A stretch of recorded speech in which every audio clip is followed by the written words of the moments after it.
So, are you familiar about self-liquidating asset? Kung hindi pa, panoorin mo to.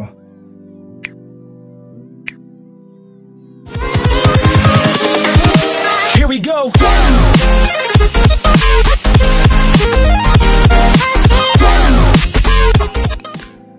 Bibigyan ko kayo ng idea kung ano yung pwede mong gawin para makakuha ka ng sarili mong condo unit or property na magiging sayo in the future. Okay? Ang self-liquidating asset ay, let's say for example, kumuha ka ng condo unit dito sa Urban Deca Homes Ortigas.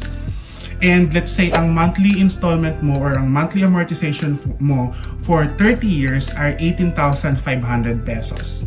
Pwede mo siyang parentahan. Pwede mo siyang gawing Airbnb or pwede rin naman yung long-term rent.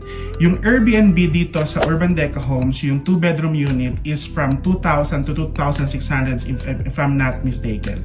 Gagawin mo lang finish yung yung condo mo and pwede mo na siyang ipa-Airbnb. Depende kung paano mo siya pagagandahin.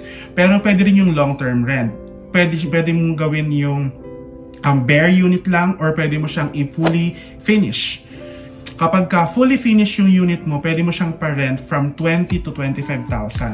Depende yon kung gaano kaganda yung unit mo at kung gaano siya ka-complete syempre. Pag bare naman, it's starting from 17,000. So imagine, let's say bare yung unit mo, wala kang pinagawa kahit ano, as in bahala na dun yung renter mo. 17,000 yung ibibigay niya sa'yo. And ang monthly amortization mo, let's say kay Pag-ibig mo siya kinuha for 30 years, that's 18,500 the starting price. 1,500 na lang i-shell out mo, 'di ba? But you own the condo, you own the property, 'di ba?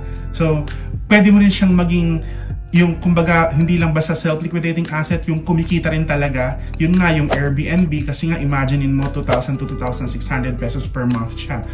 And kapag ka naman fully finish yung condo mo, nasa 20,000 to 25,000 yung parent nila dito ng 2-bedroom unit.